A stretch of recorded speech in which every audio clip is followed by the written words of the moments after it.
Hai, Assalamualaikum. Nama saya Saiful Bahari bin Muhammad Nordin, pereka dalam bidang rotan di Kraftangan Malaysia. Saya telah berkecimpung di dalam bidang ini lebih kurang 15 tahun. Dan dalam pelibatan saya telah menghasilkan produk anyaman dan juga perabot rotan. Anyaman merupakan satu seni yang mempengaruhi kehidupan dan budaya masyarakat Malaysia. Anyaman adalah proses menjaring, menyilang sesuatu tumbuhan menjadikan suatu rumpun agar ia kuat dan boleh digunakan. Antara tumbuhan-tumbuhan yang boleh kita gunakan ialah seperti rotan, buluh, pandan, mengkuang, akar dan sebagainya. Selepas ini, saya akan menunjukkan anda cara-cara untuk menghasilkan produk anyaman, di antaranya koster, baku bujur dan juga turun saji. Produk anyaman ini telah diolah dari segi elemen, reka bentuk, warna, gabungan bahan dan juga kepelbagaian fungsi. Harapan saya agar ilmu yang dikongsikan dapat dimanfaatkan dan digunakan oleh semua komuniti kraft Malaysia. #KitaJagaKita, #SupportLocal, #MyCraftShop.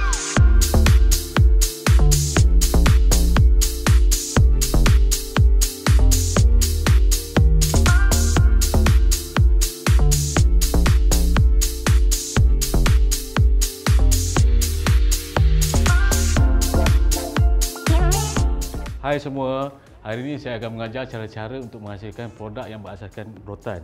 Contoh-contoh produk yang kita akan hasilkan seperti bakul, tikar, koster, placemat, bidai dan lain-lain lagi. So di sini saya akan tunjukkan teknik-teknik asas yang terdapat dalam proses pembuatan anyaman. Contohnya teknik pembuatan tapak, teknik anyaman dan juga teknik mati. Okey, di sini kita ada tapak bulat, tapak bujur, tapak 4 segi dan bagi untuk jalinan iaitu anyaman 1, anyaman pintal 2 dan anyaman pintal 3. Dan bagi pemati, kita biasa menggunakan pemati mati 1 2 dan pemati kubah bunga. Okey, di sini adalah contoh bakul yang telah siap yang telah menggunakan teknik-teknik asas yang telah saya tunjukkan sebentar tadi, iaitu menggunakan tapak bujur, anyaman pintal 3, anyaman jalin 1, anyaman pintal 2 dan pemati 1 2. Pada hari ini saya akan mengajar cara-cara untuk membuat placemat. Ia berfungsi sebagai tempat untuk mengalas pinggan, mangkuk dan juga boleh dijadikan sebagai hiasan. Okay, sebelum kita mulakan proses penghasilan placemat, mari kita kenal dulu peralatan dan juga bahan yang akan kita gunakan. Okey, di sini kita ada penyembur air, gunting, penyucuk ais, pisau, pita pengukur dan bahan rotan yang kita gunakan ialah bersaiz 2mm. Dan bagi membuat tapak bulat, kita perlu memotong rotan sebanyak 13 batang yang berukuran lebih kurang 50 cm dan 26 batang yang berukuran lebih kurang 30 cm. Untuk langkah pertama, kita perlu untuk membasahkan rotan menggunakan penyembur air agar ia lembut dan tidak mudah patah semasa kerja-kerja dilakukan.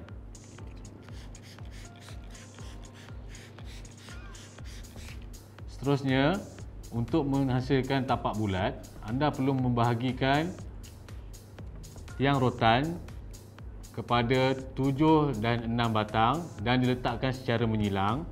Pastikan ia diletakkan di tengah-tengah. Di tengah-tengah. Kemudian ambil rotan penganyam dan basahkan.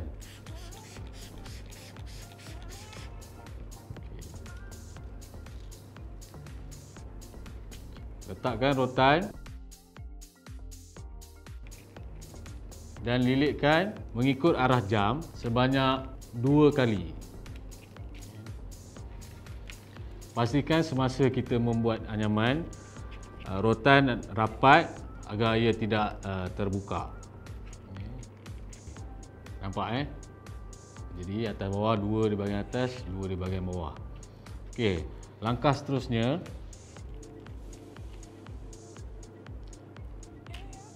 anda perlu menceraikan setiap 2 helai rotan sambil melilit secara selang-seli atas ke bawah sebanyak 10 lilitan. Semasa proses menganyam, pastikan rotan rapat dan kemas. Mengikut keselesaan, sama ada anda boleh buat secara mengangkat rotan ke atas ataupun letakkan di bawah. Okey, semasa proses menganyam dilakukan, pastikan anda sentiasa menyembur rotan dengan air agar ia lembut dan tidak patah.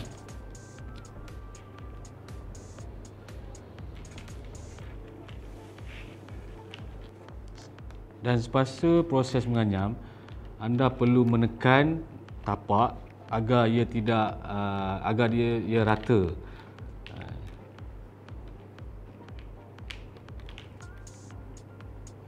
Pastikan anyaman rapat.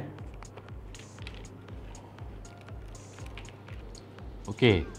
Sekiranya semasa proses menganyam dilakukan dan sewaktu itu rotan telah habis ataupun tidak sampai mengikut 10 lilitan tadi.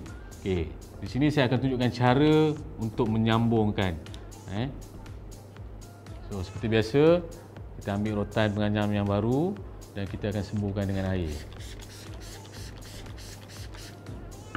Kemudian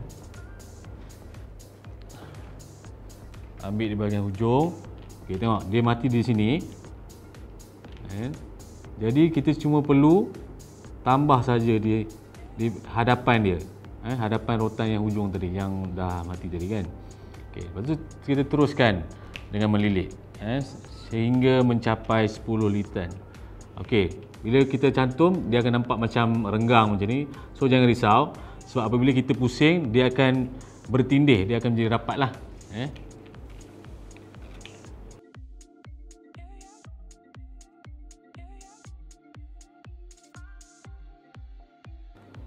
Okey, kita tengok cara untuk kita mengira 10 lilitan tu begini.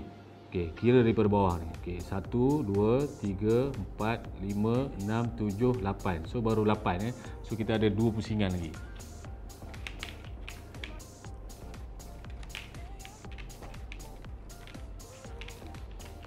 So okey.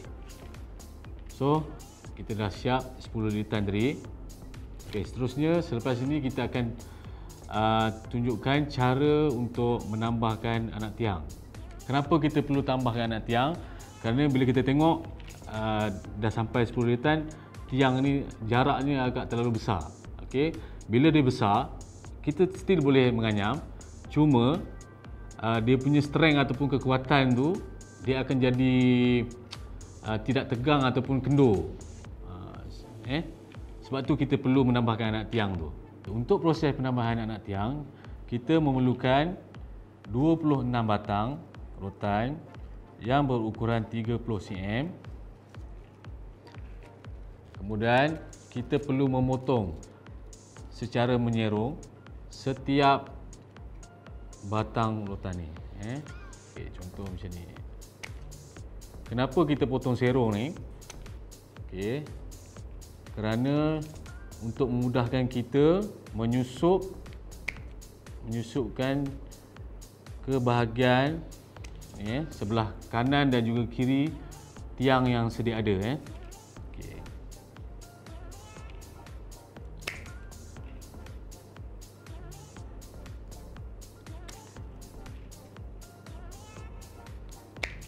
Okey. Ini adalah hasil rotan yang telah kita potong secara menyerong tadi. Okey, kenapa kita perlukan sebanyak 26 batang? Okey. Kerana pada awalnya untuk tapak bulat kita telah menggunakan sebanyak 13 batang. So apabila kita nak menambahkan di bahagian kanan dan juga kiri, jadi kita perlu gandakan dua. So jumlahnya akan menjadi 13 campur 13 dia akan menjadi 26. Okey. Okey, untuk proses penambahan anak tiang ni kita perlu menggunakan penyucuk ais. Kerana untuk memudahkan proses menyusup dan penambahan anak tiang. Okey, kita kena susup sebelah kiri. Okey, cucuk. Dan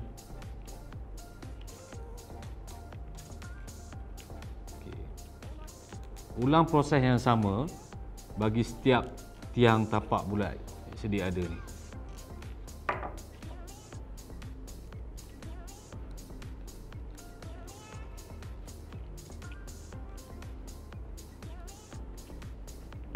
So sewaktu menggunakan penyucuk ais ni, so anda semua perlu berhati-hati kerana dia tajam So nanti takut terkena tangan, boleh mengakibatkan kecederaan lah.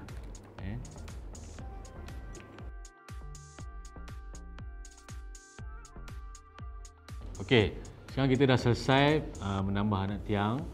Jadi sekarang kita perlu melakukan cara yang sama, iaitu menceraikan kepada dua helai dan terus menganyam. Okey, anyaman ni kita perlu membuat lilitan sebanyak 5 lilitan Sebab tadi kita buat 10, yang ni hanya 5. Sama, pastikan anyaman rapat dan kemas. Okey, sekiranya berlaku keadaan seperti begini, mana dia akan menjadi sama ataupun bertindih. Okey, kita perlu menambahkan lagi satu rotan penganyam. Okey, seperti biasa kita akan semburkan dulu.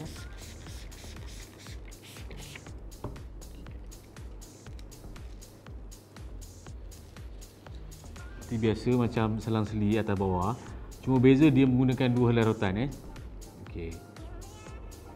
Tambahkan saja di bahagian depan. Okey, lepas tu kita akan teruskan. So, sewaktu kita menganyam ni, kita akan jalan selai-selai lah.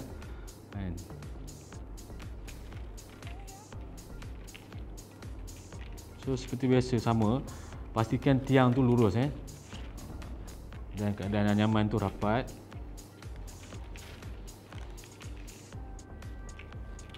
Okey, sampai tadi kat sini.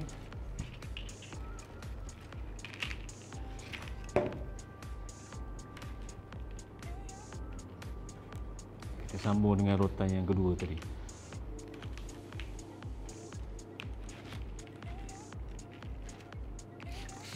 So, kita sentiasa kena basahkan sebab rotan yang agak kering.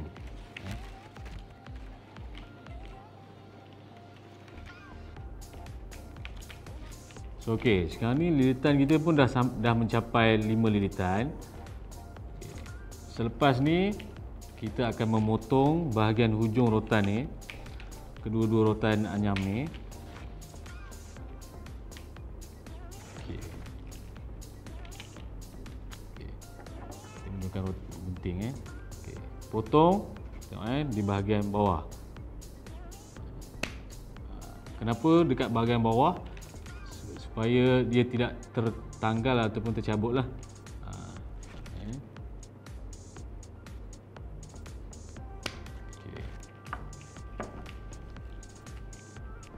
Okey, untuk langkah yang seterusnya, kita akan menggunakan rotan berwarna. Okey, untuk hari ini kita akan menggunakan rotan berwarna biru Seperti biasa kita perlu basahkan dulu.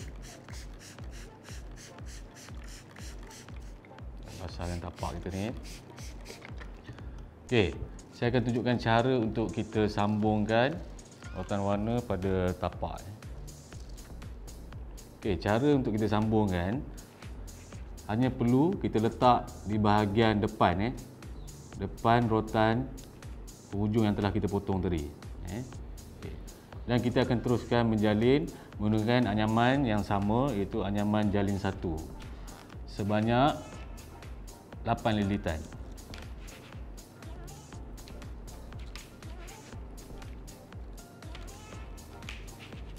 Okey, cuba kita tengok kalau dekat sini apabila kita jalin dia akan jadi sama kan? Kerana sebab tiang ni dia genap, Jadi kita perlu tambahkan lagi satu helai rotan penganyam.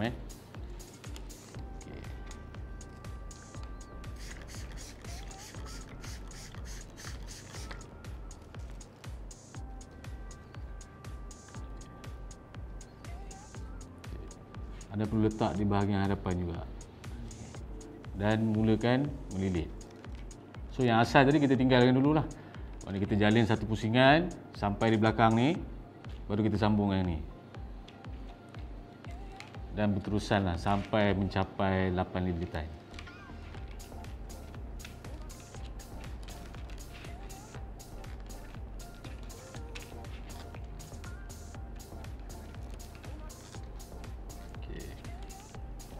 Stop yang dulu. Kita ambil pula rotan yang tadi, yang bermula tadi.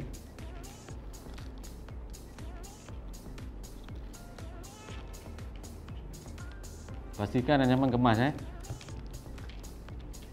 Tarik rapat. Dan tiang haruslah lurus. So masa anda membuat, kalau anda rasa rotan tu agak kering, so anda kena sentiasa membasahnya.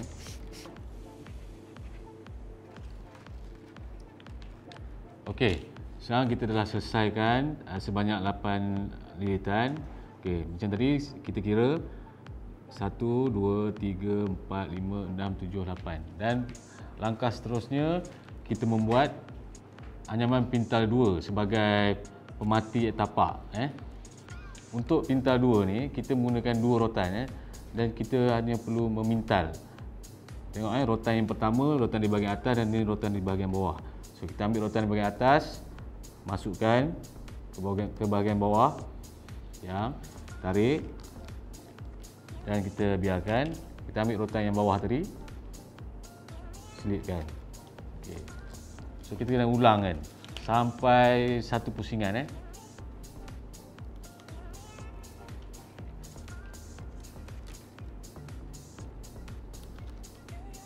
So boleh nampak kan, saya ambil yang ni dulu, masukkan ke bawah, so, lepaskan tu, ambil pula yang bahagian atas.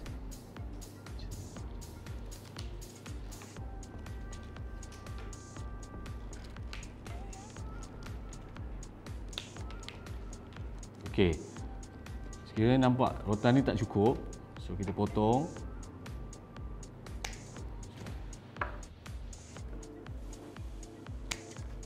So kita akan tambah je.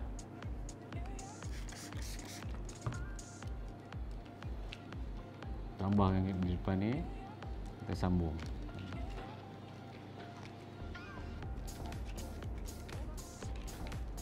Boleh nampak kan?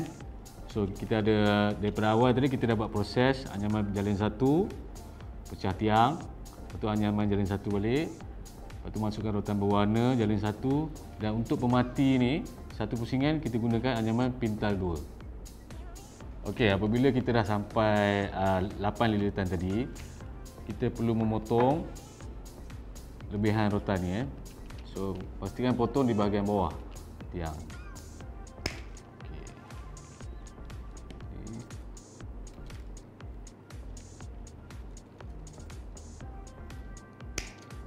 Semasa menggunakan gunting ni kena berhati-hatilah, nanti boleh terkena jari, nanti mengakibatkan kecederaan kan.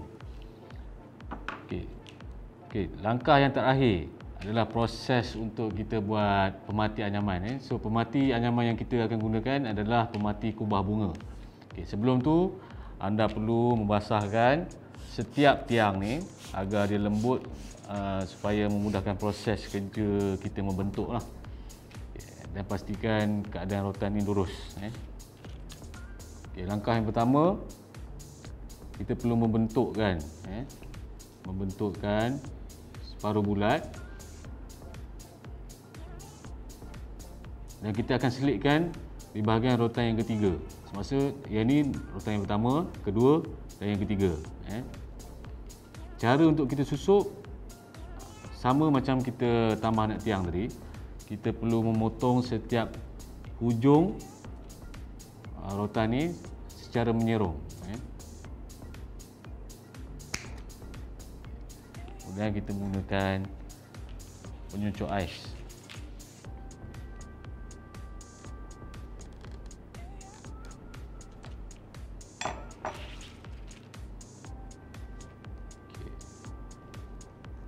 Pastikan bila kita cucuk tu, pastikan dia ke dalam sikit, agak supaya dia tak terbuka lah nanti.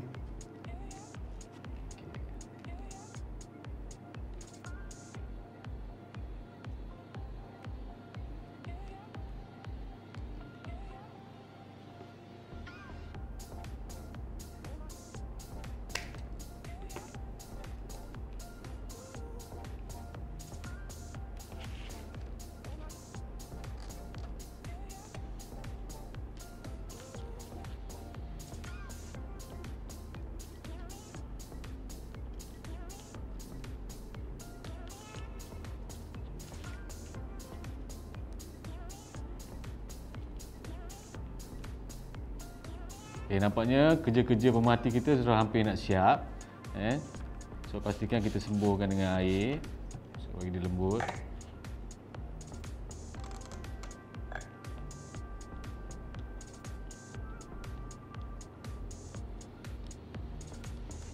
So semasa kerja-kerja pemerhati ni dilakukan, pastikan bentuk sama dia punya bulatan tu.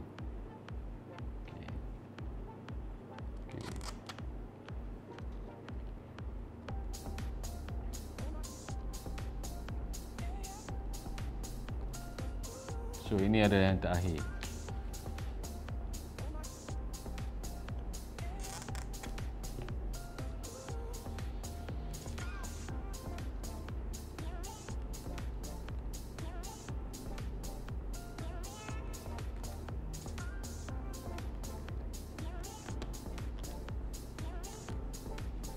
Okey.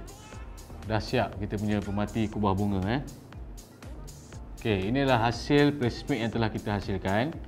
Okey, sebelum tu kita perlu membuang lebihan-lebihan rotan. Kenapa kita perlu memotong lebihan-lebihan rotan ni? Agar apabila kita meletakkan, dia dalam keadaan rata. Okey, ini contoh cara untuk kita letakkan pinggan lah, placemate ni. Begini. Jadi saya berharap agar segala ilmu dan perkongsian dapat dimanfaatkan dan dapat digunakan oleh komuniti kraft Malaysia. Selamat mencuba.